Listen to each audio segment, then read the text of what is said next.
അല്ലാഹു സുബ്ഹാനഹു വ തആല അതുകൊണ്ടാ നമുക്ക് പറഞ്ഞു തന്നത് യാ അയ്യുഹല്ലദീന ആമനൂ, യാ അയ്യുഹല്ലദീന ആമനൂ, ഏ വിശ്വാസികളെ, ഏ ഈമാനുള്ളവരെ, ഇത്തഖുല്ലാഹ്, നിങ്ങൾ അല്ലാഹനെ സൂക്ഷിക്കണം കേട്ടോ, നിങ്ങൾ അല്ലാഹനെ സൂക്ഷിക്കണം. എങ്ങനെ?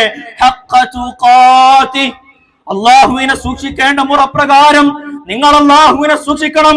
എന്നിട്ട് പടച്ചോൻ വളരെ വ്യക്തമായിട്ട് നമുക്ക് പറഞ്ഞു തരികയാണ്, വലാ തമൂതുന്ന ഇല്ലാ വഅൻതും മുസ്ലിമൂൻ, വലാ തമൂതുന്ന ഇല്ലാ വഅൻതും മുസ്ലിമൂൻ, മുസ്ലിമീങ്ങളായിട്ടല്ലാതെ നിങ്ങൾ ഒരാളും മരണപ്പെടാൻ പാടില്ല കേട്ടോ. മുസ്ലിങ്ങളായിട്ടായിരിക്കണം നിങ്ങൾ മരണപ്പെടേണ്ടത്. എവിടെയായാലും നമ്മൾ ഓടുകയാണ്, നമ്മൾ നടക്കുകയാണ്, നമ്മൾ മാളിലേക്ക് പോവുകയാണ്, ഞാൻ എന്റെ കുടുംബ പരിപാടിയിലേക്ക് പോവുകയാണ്, ഞാൻ കല്യാണത്തിന് പോവുകയാണ്, എന്റെ വീട്ടിൽക്കൂടിലേക്ക് ഞാൻ ഇതാ കടന്നു പോകുന്നു, ഇതാ വലിയ പെരുന്നാളും ചെറിയ പെരുന്നാളും വന്നിരിക്കുന്നു, ഞാനിതാ ആകാശത്തിലൂടെ യാത്ര ചെയ്യുന്നു, ഞാൻ വെള്ളത്തിനടിയിലൂടെ യാത്ര ചെയ്യുന്നു, എന്തുമായിക്കോട്ടെ, നീ എവിടെയും ആയിക്കോട്ടെ, വലാ തമൂതുന്ന, നീ മരിക്കാൻ പറ്റൂല ഇല്ല വഅൻതും മുസ്ലിമൂൻ, മുസ്ലിം അല്ലാതെ.